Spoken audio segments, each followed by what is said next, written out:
C'est l'écouter à la route Rachid Hagez, à la Khalet, dans l'Uradea, ici dans une brochure, c'est pas gratuit. Il se trouve dans un problème, il n'y a pas de solution, apparemment. Apparemment, il n'y a pas de solution. Parce que voilà, maintenant qu'est-ce que tu vas faire? Ton cerveau, il est en avant. L'intellect, c'est ce qui domine chez toi. Maintenant, chaque fois que tu l'utilises, tu existes plus. Quand tu existes plus, tu ressens moins Hachem. Alors, comment tu vas faire? On ne peut pas réfléchir. Hein? Oui, mais arrêter de réfléchir, mais il faut avoir à côté une connexion pour arrêter de réfléchir. Parce que si tu ne réfléchis pas, mais tu n'as pas Shabbat, tu n'es pas connecté non plus à quelque chose, une valeur immuable, ça ne vaut rien. En Israël, tu peux te permettre ça, parce que la terre, elle te donne une vitalité. C'est-à-dire, elle te donne une vitalité qui est au-dessus de toute façon de ta réflexion. Puisqu'il va se passer tout le temps des choses avec toi qui dépassent toujours ta réflexion. La terre d'Israël, elle émane ça. Et elle émane ce date de Adam Arishon avant la faute. Comme le Shabbat, il émane le date d'Adam Arishon avant la faute aussi. La terre d'Israël, elle émane cette chose-là. C'est-à-dire qu'au-dessus de toutes les compréhensions, il y a l'existence d'Hachem. C'est pour ça que c'est le pays où on comprend le moins de choses dans le monde. C'est là où tu vas te poser le plus de questions.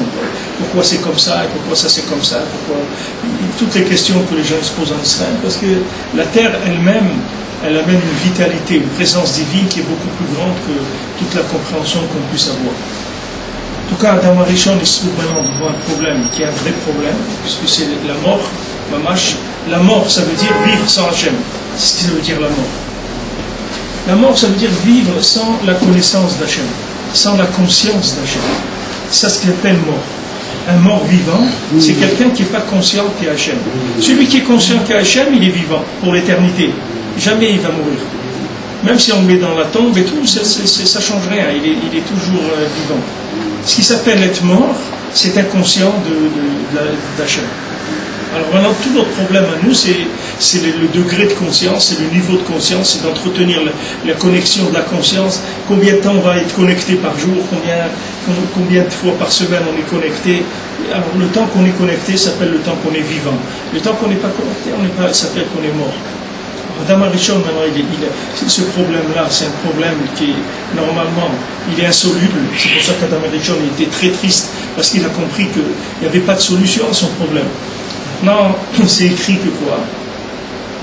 Il a dit Mismorshir Leyom HaShabbat, Adam Arishon. C'est-à-dire, quand Adam Arishon il a pensé au Shabbat, alors il a dit ça y est, il y a une possibilité. Parce que le Shabbat, c'est la possibilité de se connecter dans la semaine. Shabbat, c'est le principe de la tchouva. C'est-à-dire, avec Shabbat, on peut remonter le chemin et revenir avant même les conséquences d'Adam Arishon, les conséquences dans le... Avant le Chet, c'est très difficile, mais au moins limiter la casse par rapport à ce qu'il a fait Adam Arishon. Alors c'est écrit dans le Shulchan Aruch que celui qui garde Shabbat, alors même s'il a fait Avodah Zara comme Dor Enoch, écrit, même s'il a fait comme la génération de Enoch, on lui pardonne ses avéros. Maintenant, pourquoi dans la Lacha c'est écrit Dor Enoch?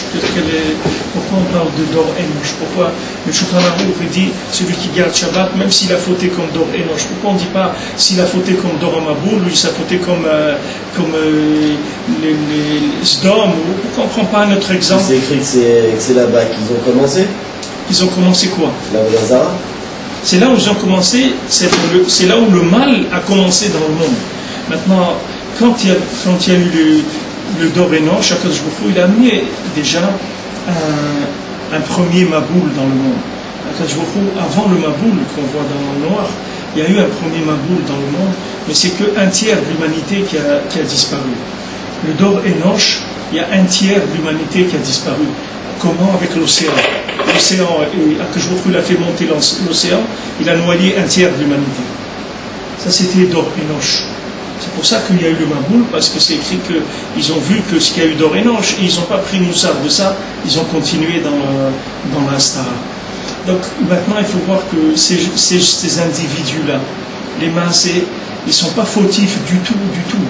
Tous ceux Dor Enoch et Dor Maboul, ils ne sont pas fautifs du tout, parce que c'est des gens qui sont arrivés dans un système qui est complètement piégé. C'est-à-dire que tu ne peux rien faire, tu ne peux pas en sortir. Le système, comme il est, après Adam Arishon, il n'a pas de solution. Il n'y a pas de solution. C'est-à-dire, si tu ne cherches pas vraiment, il n'y a pas de solution. Le tzaddik, il s'appelle le vêtement du monde. C'est pour ça que Rabbeinu, il a dit cette Torah, il a mis le vêtement blanc pour la première fois. Parce que quand il a dit cette Torah, Rabbeinu était arrivé au vêtement blanc, c'est-à-dire pour toute l'humanité. C'est-à-dire blanchir le monde jusqu'à la Géoula. Et même après, c'est-à-dire, qu'est-ce que ça veut dire blanchir?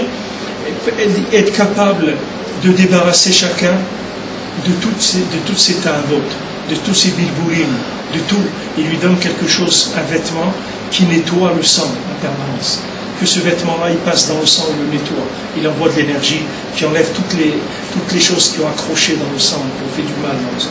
Même les goïms aujourd'hui, ils ont des théories que tous les problèmes que les gens ils ont, c'est parce qu'ils ont eu des chocs, des traumatismes, etc., qui sont restés marqués dans le cerveau, ou dans le nefesh, ou dans le sang.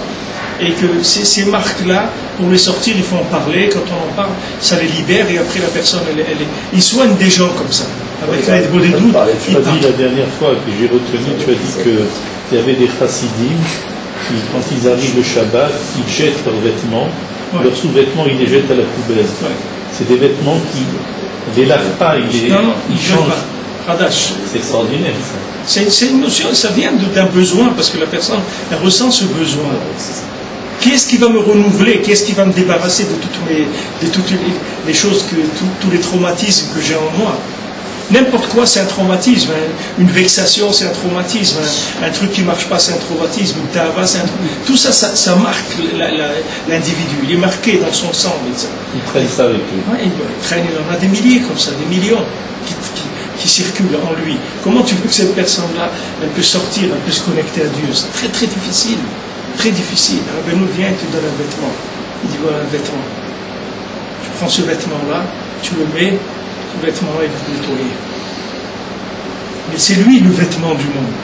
C'est pas que tu vas te fabriquer toi une tunique. C'est lui le vêtement du monde, c'est lui. C'est lui qui blanchit le sang, qui fait que sans arrêt tu vas sortir de la prison. Parce que ce monde-là, après la faute d'Adam Arishon, c'est une prison mamash. C'est une prison, c'est un pénitencier, c'est l'horreur. C'est horrible. Quand tu vois les gens ce qu'ils vivent, ce qu'ils ont dans leur tête, les projets qu'ils ont, là où ils tirent leur vitalité, de quoi ils tirent leur vitalité? Que des choses qui sont des denrées périssables, des choses qui vont s'arrêter. Qu'est-ce qu'ils vont faire après? Personne ne va aller dans sa tombe, qu'est-ce qu'elle va faire après avec tout ça? Et voilà, les gens ils tournent, ils circulent, ils avancent, ils construisent, ils parlent, ils font des trucs, tout ça pourquoi? Tout ça c'est fait pourquoi? C'est rien, c'est après Adam Arishon. C'est des gens qui sont dans un guet-apens. Le monde est dans un guet-apens, dans un piège, gadol, un grand piège. La seule façon de sortir, c'est rien qu'avec le tzaddik, sinon tu ne peux pas sortir. Même quelqu'un qui a la Torah, il ne peut pas sortir. Même quelqu'un qui a dans la Torah, il va rester tourné en circuit fermé. Il ne peut pas sortir. Parce que la Torah elle-même, si elle a été donnée à Moshe Rabbeinu, la Torah, c'est Moshe Rabbeinu qui l'a descendue. Ce n'est pas des individus qui ont mérité la Torah. Il n'y a personne qui a mérité la Torah. Le seul qui a mérité la Torah, c'est Moshe Rabbeinu. Et même nous, quand on a reçu la Torah, on l'a jetée, on ne la voulait pas. On a été faire la faute du Vaudor après. Pourquoi on a fait la faute du Vaudor? Parce qu'on a perdu la connexion avec Moshe Rabbeinu. Même quelques minutes, ça suffit.